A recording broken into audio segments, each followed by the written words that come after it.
हालत चाहे कैसी भी हो, थोबड़ा हमेशा मस्त दिखना चाहिए. ते काका बोलले तुझा चेहरा खूप हसतमुख आहे. आता त्यांना कोण सांगणार, जिंदगी झंडवा फिर भी घमंडवा. मौत आ जाए तो कोई बात नाही, बट तुमच्या वर्कआउट स्प्लिटमध्ये 21/7चा सेट आला मग ते तुमची खेळ नाही. त्याचे 3 सेट, प्रिचर व्हाईट कर्लचे 2 सेट. एवढं सिरियस डिस्कशन वर्कआउटबद्दल आणि डाएटबद्दल असं तुम्हाला वाटत असेल तर ते चुकीचं वाटतंय.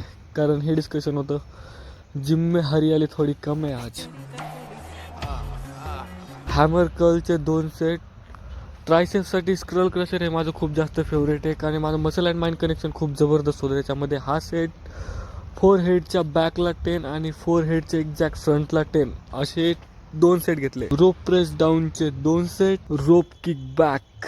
ह्याच्या मागचं लॉजिक हे होतं की जोपर्यंत माझं रेंज ऑफ मोशन परफेक्ट जमत नाही तोपर्यंत मी वेट इन्क्रीज करणार नाही, आणि एकदा रेंज ऑफ मोशन परफेक्ट बसली त्याच्यानंतर मी स्लोली वेट थोडंसं इन्क्रीज करेन. Last but not the least, overhead डीबीचे 2 सेट.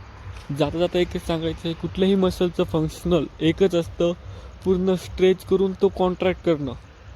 बॉडी ॲटोमॅटिक बनते. I am not done it, time to do it again tomorrow. See you, bye.